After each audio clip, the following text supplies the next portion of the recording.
Hi, it's Alice from PCGamesN, and today I'm joined by Jules. Hello. And we're going to be talking about some news we've just found out about ARK Survival Evolved. So basically the reason we're talking today is that yesterday we got this interview with Jeremy Stieglitz, who is the co-founder of Wildcard Studios, the developer of ARK Survival Evolved.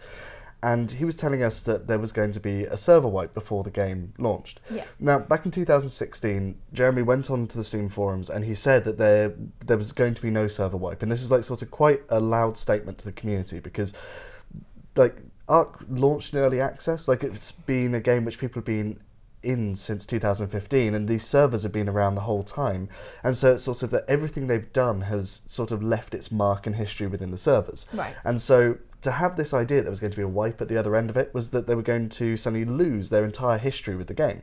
So they said, we're not going to do a server wipe. But then what ended up happening, and the reasons that Jeremy was giving yesterday, was basically that over the last few months, well, the last year, there's been this problem with hackers basically getting into the servers and duplicating a load of items. So while this is sort of this long and persistent history of a game, they've now got this problem where a lot of people have unbalanced everything by having access to very rare items in very large numbers, simply because they managed to hack the servers and duplicate them. Well, the team has managed to come up with fixes for all of these problems with duplication. What they've not managed to do is find a way to actually sort of take those items out of the game. So there's no way for them to get the servers to a balanced position. The only way they could do this was to wipe everything, start again, and just know that people couldn't start these duplication bugs. Okay.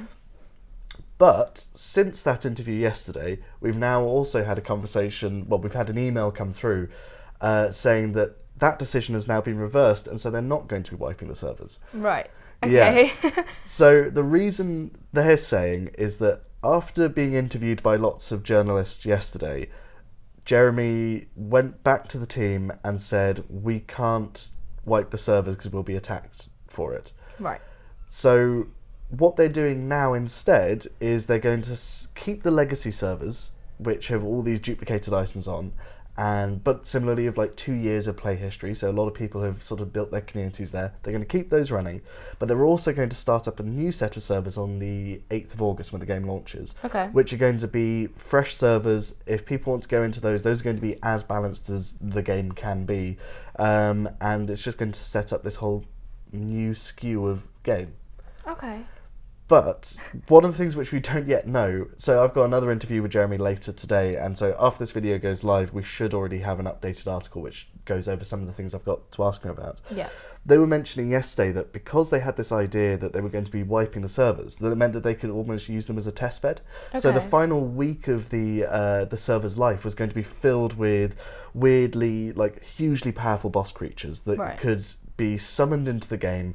You would have to tame them as a team and then send them to go and attack the other communities within the server. It was basically, they'd had this idea for months, but they didn't want to test it without breaking the game. And this was like this opportunity, because they were going to be wiping the servers anyway, then they could throw anything at it and see what happened.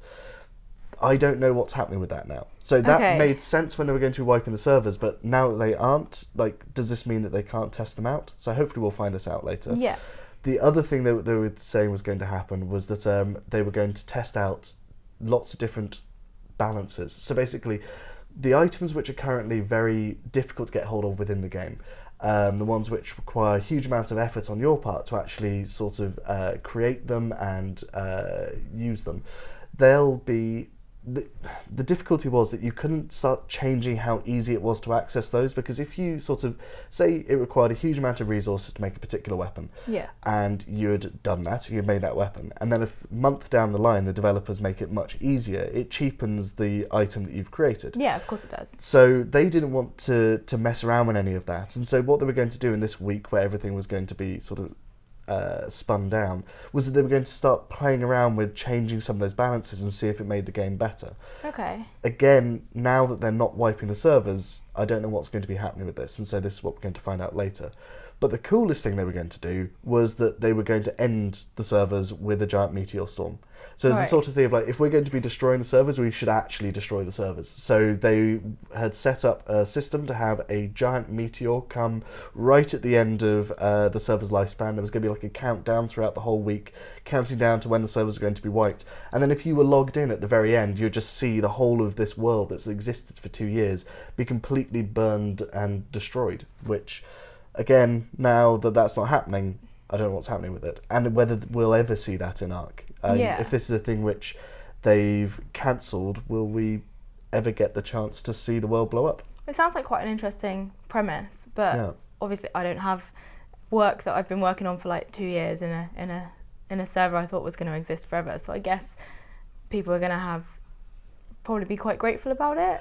Do you think? Yeah, I don't know. Like, it's sort of. Yes, I think they probably will be. Like, it's also, there will always be those people who want to have the server which they've invested in keep going.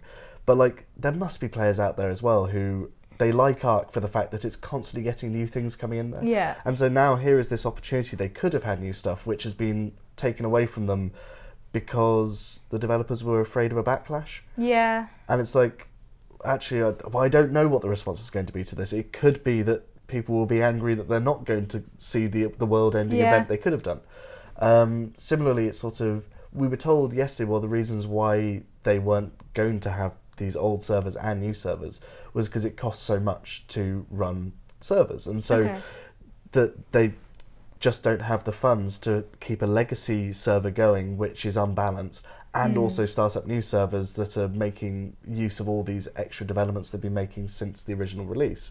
But now overnight they've decided they do have enough money to set these up. So again, it's something which hopefully we'll find out later. Yeah, maybe the new servers might have an element of being wiped regularly with the meteor thing, perhaps. Well, certainly there's sort of the sense of, it'd be quite interesting to see a server which, rather than having this long persistent history, only had, say, a month's lifespan. And so, for instance, one of the things which Wildcard don't do, which is again very different from a lot of other developers, they don't have these public test servers. So for instance, something like World of Warcraft, EVE Online, they have a much smaller single server which is set off to the side that players can enter and they can see what the developers are playing around with. Yeah. And not all of the things which exist on that server end up being included in the main game because either they're not balanced, they don't work quite how the developers wanted, that sort of thing.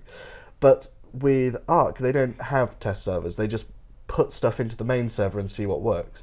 And maybe this will spur them to start a test server where they can end it every month with this sort of world-ending event, but also it lets them sort of throw out the experiments they have without affecting the main server, like, history.